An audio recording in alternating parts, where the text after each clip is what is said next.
Does Shai Gilgeous-Alexander have a single highlight?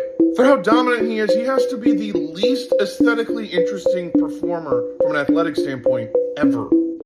Wow. I literally might be the biggest Jokic fan in the world, and even I can admit that Shai is very aesthetically fun to watch. Everything he does is just so smooth and fluid. He can create good looks at will. His footwork and tempo control on drives are flawless. His mid-range fades are automatic. He's so good at getting into the paint on his drives, and once he's there, his scoops and flip shots around the rim are money at any angle. And he's so ambidextrous that he can perfectly mirror his moves, shooting or dribbling with either hand. I just feel like Shai gets an unwarranted amount of hate, to be honest. Obviously, I feel like a lot of it stems from the free throw merchant stuff. Yes, he's very good at getting to the foul line. I do feel like it's a little overblown at this point, though. People literally act like he's just a hack and that's like his only skill is just getting fouled. But I think people just underrate how undeniably deadly he is as a scorer and how he doesn't use like a lot of bursts or athleticism to get where he wants. So much of his game is predicated on footwork and just timing and being able to play at his own pace and just have a counter for everything. It's very cerebral. To stop a player like that, you just have to play them very, very physically and honestly just toe the line of fouling them. And once you're in that position, one of the most obvious counters to that physicality is to accentuate things to draw attention to the contact. I would be surprised if he wouldn't do that. If it works, it works. That's just smart. Now, having a broader discussion about like the officiating of the game today in the NBA, that's a different topic. I'd be willing to have that conversation, but I just don't like how he becomes the culprit. Like it's not his fault. And also there's other players that do it just as bad, and if not in a more hacky way. I'm looking at you, Jalen Brunson, Trae Young, even James Harden, Chris Paul. But Shai drives literally more than anyone in the league, so you're going to see him at the free throw line a lot, especially when he's good at drawing contact. I just kind of miss the days when the Thunder were like a fun young team, and Shai was just this entertaining, goofy young point guard that you didn't really know quite what he was going to be yet. And even just a couple years ago when he was like on the edge of superstardom, that was just a really fun, exciting player to watch, and the Thunder just had like worldwide good vibes. But now with so many people that don't like pay attention a ton to basketball, or even some that do, the conversation has just been flooded with all of this OKC hate that I personally feel like I could just do without.